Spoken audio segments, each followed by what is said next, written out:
সে দাঁড়িয়ে রাজপথে নামিয়েছে এবং এক সফল বড় অভ্যুত্থানের মধ্য দিয়ে, ছাত্র জনতার অভ্যুত্থানের মধ্য দিয়ে শেখ হাসিনা সরকারের পতন হয়।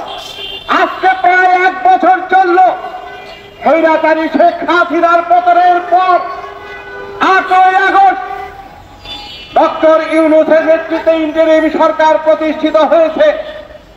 আমরা ভেবেছিলাম এই সরকার দ্রুতই জনগণ যে ভোটাধিকার বঞ্চিত, গণতন্ত্র বঞ্চিত, সেই মানুষের জন্য ভোটাধিকার প্রতিষ্ঠায় এগিয়ে আসবে, দ্রুতই নির্বাচনের মধ্য দিয়ে একটি নির্বাচিত সরকারের কাছে ক্ষমতা হস্তান্তর করবে।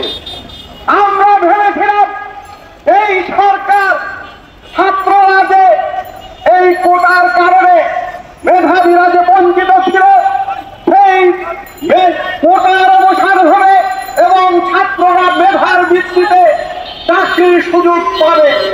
কিন্তু আজকে 1 বছরে সংস্কারের নামে যা চলল, সেইখানে কি জনতার যে দাবি ভোটাধিকার, গণতন্ত্র, সেইটির ব্যাপারে কোন অগ্রগতি হয়েছে বা কোটা কি কোন সংস্কার হয়েছে?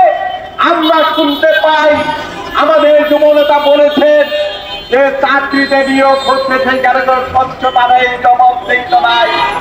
গত মাসে বিসিএস ভাইভা হয়েছে, সেইখানে কি হয়েছে শোনা যায় সেইখানে মেধার নাকি মূল্যায়ন করা হয় নাই।